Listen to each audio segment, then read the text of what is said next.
Hey, good morning. It is Wednesday, November 19th, 2025, and I'm up and I'm trying to focus. And it's not easy these days to focus. And I'm trying to not cry. And it hurts. And I was okay.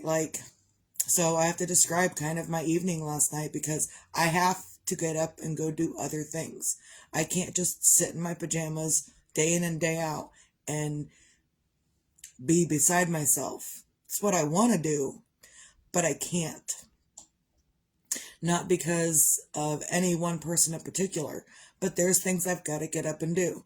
I think I started the dishes last night and I asked the kid, my 13-year-old, to help me with the dishes, which she didn't want to, but I was like, look, I'm not making you wash dishes or anything. But we were in the middle of playing cards, and because I wanted to watch a movie with her and play cards and do things. For the longest time, I felt awful and horrible because Jeremiah wanted so badly as a child to play games and stuff. And Mom never made the time. Mom never made the time. Mom was stressed out and doing for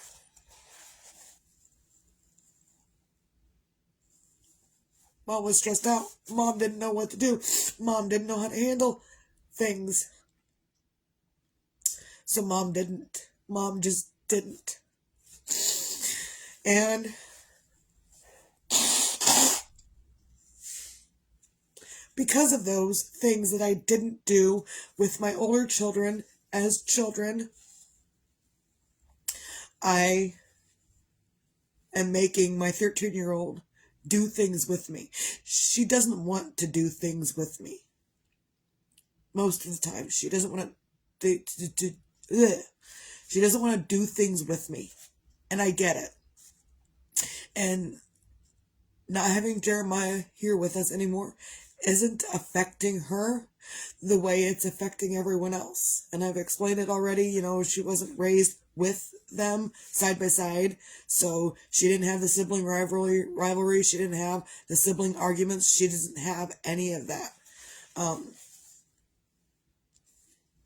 So I have to get up and go do for her because she doesn't deserve to have a mom that's not present. So I can't see who it is. Still can't see who it is. That's okay. So whoever you are that's watching, good morning. Happy Wednesday, I guess. Oh, it's Shannon. Good morning, Shannon. Cheers. Sometimes the picture comes up and I can't see who's in the picture, but then your name pops up and then I know who you are. So good morning, Shannon. But I went and picked up the kid from school yesterday, and I was okay. Mostly, I get to thinking about Jeremiah for any reason, and it's this every single time. But I get there and I sit and I wait for her to get out of school, and I pick her up and we come home, and I ask her the same questions every day. I ask her, how her day was going, if she's learned anything new, because learning something new every day is a thing that I do these days. And it's probably something I've always done, but only recently did I recognize it to be an actual thing that I do, but learning something new. So I ask her every day, did you learn something new? And if she says no, she didn't learn anything new, then Mom's going to teach her something new. And not in a crappy way, just Mom's going to teach her something new. So, actually, and I wasn't thinking about this video being this long this morning, but it's probably going to be long. Yuck. So I made her, after school, we do dinner. We do homework. And recently, in the last month or so, maybe month and a half, I make my child sit with me in the same room that I'm in and watch a movie with me. She doesn't have to like it, but was one of the first movies we watched together was The Goonies. I made her sit and watch The Goonies. And she wasn't happy with me making her sit and watch The Goonies. But she's also not happy with me about a lot of other things. And I don't care. Just because I'm not harming you. I'm just saying, hey, let's watch this together. Let's spend some time together. And otherwise, she's in her tablet by herself. And I get it. It's a whole teenage thing. I get it. Because in those moments, when I was that age, that's what I wanted, was just to be in my own little teenage world. I get it. But there's a lot of times I pull her out of that to come be in my world with me. And like, she doesn't like everything that I'm watching. She doesn't always like the stuff that I watch on the TV. She doesn't like everything that I'm doing, listening to on my phone. She doesn't always like it. And I don't always like listening to what she's doing either. The music she listens to is weird and weird and weird. And I don't know if I mentioned it, but it's weird. So, but then, you know, us being in the same room, me watching the TV, her trying to do her thing, it was clashing. So I stay in the kitchen, she stays in the other room. We kind of stay separated most of the evening, and we like it. She can come get me when she needs to. I can go get her when I need to, and it's fine. So last night after I picked her from school, we come home, I make her dinner. I get grandma something to eat because it's something that I do. So even in my grief, there's still things I have to do, whether I want to or not. I have to get the dishes done. I have to get this stuff done. So the kid and I have been recently watching Men in Black, and we got onto the third movie last night, which she sat and fully watched. But also in the middle of that, we were playing cards. I was like total multitasking. I had done some dishes, we were playing cards, we were watching the movie, and in the middle of playing cards, I think we were tied at that time that I took a break. Like our game scores were tied. And I was like, hey, I gotta set up this coffee for your dad for when he gets up here in a few minutes, and I gotta get some dishes done. So we're gonna take a break from cards for a minute so I can get this stuff done. I said, I could use your help with these dishes. She's like, well, I really don't want to. I said, I know you really don't want to, but this is what we're doing. This is what I've got to do before we go back to playing cards. I have to get some semblance of dishes done. Otherwise, it's just going to continue to look like crap. And I still didn't finish the dishes last night. I had planned on it, but you know, then the energy just goes out like that. Mine does these days anyway. So, I said, I could really use your help. The sooner we get this done, the sooner we can get back to playing cards. So she came over and she rinsed the dishes, and I loaded more dishes into the sink, and then I never did them. And that's okay. But I'm making her do these things with me. Sometimes whether she likes it or not. Jeremiah was all about playing games. He wanted to be a kid, and he wanted to do these things.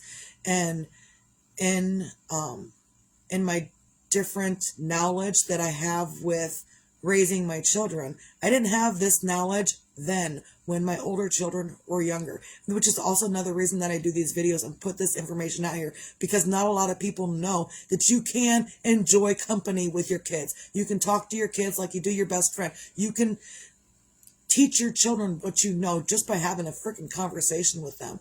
And so that's what we did last night. And for the whole time, the entire time, from the time I picked her up from school until the time it was time for her to go to bed, I was fine. I didn't break down crying. I didn't break down doing, I didn't break down. And it was really big for me because I don't want her to have the broken mom that the other children had. The baby that was stillborn, it was in 2005. My children were ages 2, 4, 6, and 8. And then the last one, which was stillborn. So then they had to go from the ages of 2, 4, 6, and 8. They were raised with a broken mom who didn't know how to handle the death of her stillborn baby. That's what they were raised with. And I have since switched it up, and I am adamant that she will not continue to be raised with a broken mom, and that when I'm with her, I can be what she needs me to be. Easier said than done some days. So either way, I made her get up and help me with the dishes. And it's not that I'm like cracking the whip or anything. I'm like, look, come over here while I'm washing the dishes, rinse the dishes. We can be done. We can get back to our card game. And I really do talk to her just like that. And she understands fully. She's emotionally intelligent. She's emotionally smart. And I've given that to her. Not really anyone else. I have given that to her. Not that I'm tooting my own horn, because I'm not. But it's something I also wished I would have done with my older children, that I had that knowledge for them. Hindsight's 20/20, right? Right. So yeah, I make her do these things with me, whether she likes it or not. I don't remember what the hell I was even going to talk about. I don't remember where I was heading with that story. Welcome to life. Cheers. Oh, I think I kind of know. So, like, I was okay all evening. I finally remembered. Yeah, there we go. Got to where we're heading. Back on the train of thought. So, after everything was said and done, I was fine with her all evening. And then I said, hey, it's time to get a shower and get to bed and all that stuff. Well, then she wanted to stay up and braid her hair. Like, she was doing, like, little braids all over her hair. I was like, look, yeah, I guess you can stay up and do that. But I'm not going to stay up all night until you're done. So I'm going to expect you to get yourself to bed as soon as you're done braiding your hair. Don't stay up till midnight. And if I let you stay up past your bedtime to braid your hair, I fully expect for you to wake up with your alarm in the morning. Don't make me try to, hey, it's time to get up. Hey, it's time to get up. Hey, it's time to get up. Don't make me do that in the morning because you wanted to stay up late to braid your hair. And so when I got up this morning, she was up, and I didn't have to wake her up, which is a feat in and of itself. Because it'll take me half an hour, 45 minutes just to wake her up. Whereas if she wakes up with her alarm, she does it on her own. I don't have to. Not that I don't want to put in the effort, but it's a whole lot of effort when I don't have a whole lot of effort to give. It's like pouring from an empty cup. Where?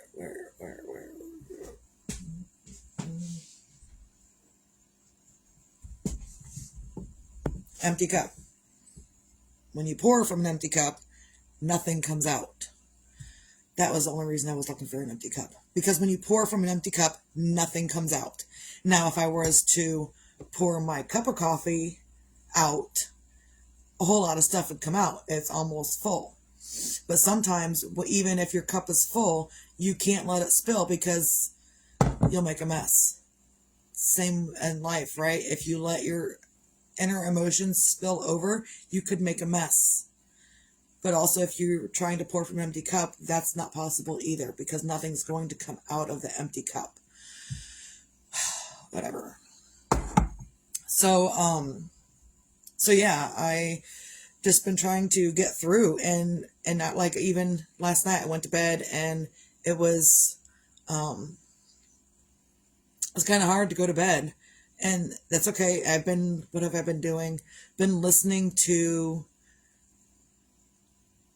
beginning of the world stuff. It's something that interests me, and it's going to help me not overly obsessively think about Jeremiah. And every time I do it, it feels like a betrayal. But when he was alive, I wasn't thinking about him every minute.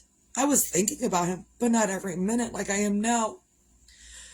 And so sometimes, even last night, I got to bed, I was fine, I turned on my listening stuff. I think I turned on my meditation, a story about Egypt or whatever. That's what it was. It was a story about Egypt. I don't remember listening to it because apparently I was just too exhausted to listen to it. But it was something to help me find that peace within myself. And then I wake up this morning at 4:30, which is before my alarm, and then I remember what's going on. Total basket case all over again. So I calmed myself down, got up. I thought, you know what? I'm just not going to sleep until 5 a.m. I'm just going to get up and start my day anyway. And I did, and the kid was up, and then I was fine. I was just listening. The thing I was listening to this morning made me get this out. This is Jeremiah's Bible. And my ex-husband gave it to me because it was sitting with Jeremiah's stuff. And it's actually opened to the book of Jeremiah in here. So, but the thing that I was watching this morning, it was about the old world and stuff in the literal beginning of the Bible. And so I was referencing both. And I don't know how it's going to help me. I don't know. I just know that sometimes you have to look for answers somewhere else. And maybe those answers aren't what you need in this moment, but maybe the distraction is what you need in this moment, just to be sane for just this much of a moment. Because right now I feel totally insane and crazy. And even I was sitting here talking to the kid, and she kind of disagreed with me on something, and the tears just started flowing. I was like, I don't know how much I can handle of this. So, that's just kind of how I'm doing this morning. But I also put this out here because, others are grieving too. And again, not everyone's grieving Jeremiah, but others are grieving their own people. And we don't know how to always handle our grief. Sometimes we try to do other things. Currently, I'm trying to make Lego legs. I've got this much of the Lego guy done. And his arms come out, so you can put the arms back in, and his head pops off, so you can put the head back on. So I'm in the middle of doing these Lego guy legs, and it's not easy. I've already had one almost completed, and I took it all apart because it wasn't doing what I wanted it to do. I had it almost all sewn together, and I ended up unsewing all of it because it wasn't doing what I wanted it to do. And it's not this that's not doing what I want it to do. It's this and this that's not doing what I want it to do. So I pinned them together. So now I've got two legs. They're both pinned together, and I give up right now.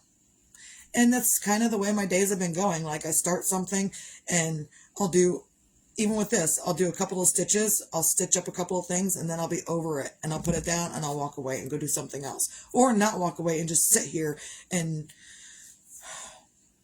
grieve in my own way. And it's hard either way. So, good morning, everybody that showed up, whatever. So just, take your grief and work through it. You can't avoid it. You can't push it off to the side. You can't not deal with it.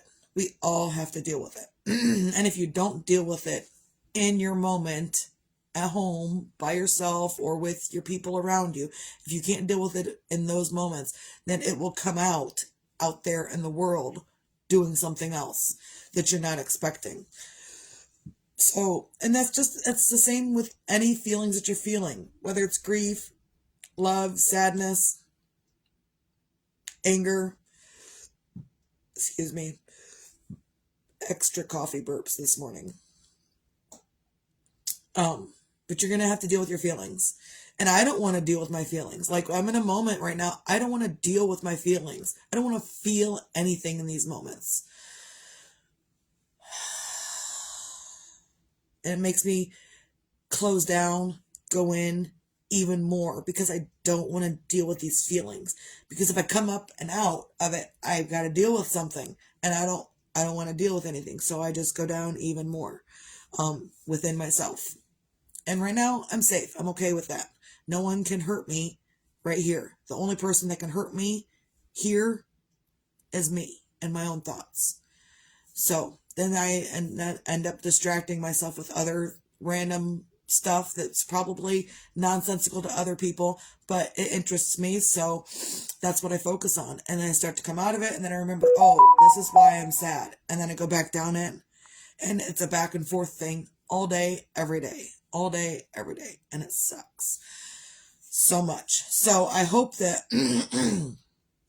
some of the things that I'm saying can help others get through their grief as well. Again, don't avoid your grief.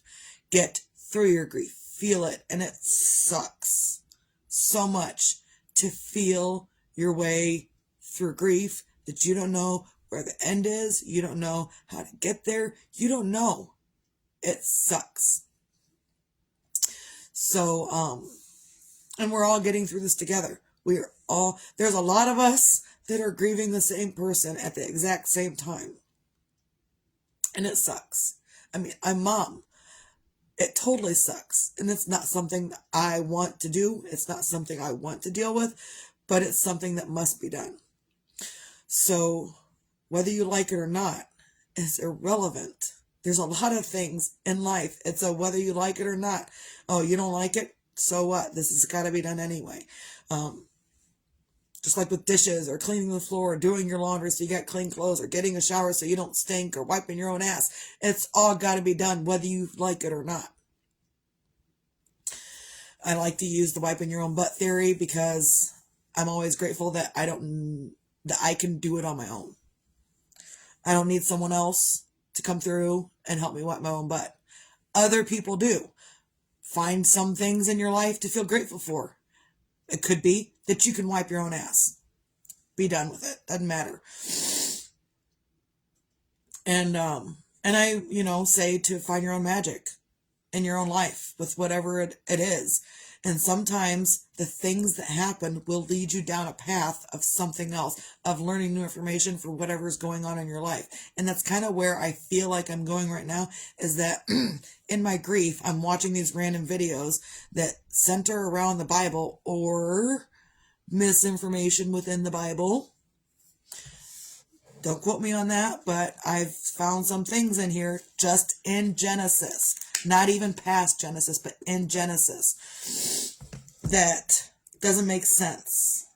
And the video I watched, I didn't share it because I don't want to be called crazy. But if you're interested in the video I watched that pointed me to look into the Bible to see these things, I will send you the video and you can watch it yourself. I think it's like maybe half an hour long, maybe an hour long. Let me put my glasses on. Yeah. So, and I don't know how long my videos are going to center around grieving. I have no idea. They're just going to be there because you know what? Jeremiah was my life. Not my entire life. I have other people in my life. I have his siblings in my life. Everyone is in my life. So, of course, my stuff is going to be centered around Jeremiah and doing whatever I have done in the past for him, stories and whatnot. That's just the way it's going to be. No one expected Jeremiah to not be here anymore with us. And he's been in my life his entire life, So, no one expects this. But as long as we're here, I'm going to use it to help others through whatever they're going through. And it sucks. And a lot of times you got to do these things on your own. Whether you like it or not, you've just got to do it on your own. You've got to grieve on your own. You've got to feel these things on your own. You've got to do it. And you don't have to do it fast, but you do have to do it for your own sanity. So, also, be your own sunshine. Tomorrow's not promised to anyone. And tomorrow can be promised to people, depending on how you believe. And I believe Jeremiah was promised something greater. So, not everyone's going to believe that, but that's what I believe. And I don't care if anyone tries to dissuade me from those beliefs. It doesn't matter. So, recap. Find your things to feel grateful for, even if it's the ability to wipe your own ass. Be your own magic in your own moment. Sometimes it's just dealing with yourself and what's going on with you. And being quiet long enough for you to listen to you. Because a lot of us aren't quiet enough to listen to what we need to listen to.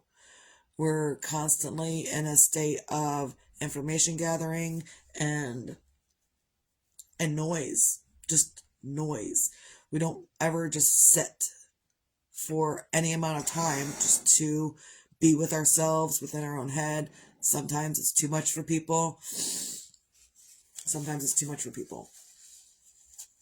Ugh. That was gross. And I missed the trash can. So, and what calms me down also in these moments is that I know Jeremiah would be, if it had been someone else, Jeremiah would be saying stuff to me and helping me get through it. Which is another reason that I'm doing these videos still, is because Jeremiah would want to hear me encourage others to help them get through this as well. Jeremiah watched my videos all the time. So, I think that's all I got for this morning. I didn't want to be winded, but I kind of was. So, just, do what you can to be better for yourself. And even if you can't right now I don't feel like I can. So, just trying to focus on something else so I'm not crying excessively all the time, because that will harm you as well. So get up, do some things better for yourself. Sometimes you got to dry your eyes and get up and go do something else. And I got dirty, nasty dishwater in the sink from last night. I probably need to get up and either revamp it and put new water in, or just empty the sink out and not do anything with it and leave the other dishes sit. That's not likely. I'll probably do a few dishes and just keep going, because what other choice do I have, right? What other choice do we have other than to keep going? I don't know why, and I've said this before, even before this happened with Jeremiah. I don't know why we need to keep living every single day. I don't know why we need to, improve our minds. I don't know why we need to stay alive for whatever, for what? What are we staying alive for? And again, furthermore, why does it cost so much to stay alive? Why does it cost so much to stay alive? Why are we paying for life when everything is provided for us via the earth for free? Those are the questions that I've been circling in my head with the Bible and the videos that I watch. Those are the questions. Why are we paying for life when everything is provided to us for free? Who lied to us? Those are my questions. So, in my grief, those are the questions I'm trying to answer. Why we're paying for life and why we have to struggle in order to just be alive. So, that's all I got. If you feel like you have those same questions, send me a message. I will send you links to watch of the things that I'm watching that's answering, I think, some of those questions. So, that's all I got. Hope everyone has a great Wednesday, and that you can just get through the day doing whatever you got to do. Sometimes you're going to have a happy moment. Sometimes you're going to have a sad moment. Even if you're not grieving, we still do. So that's what I got. Misty out.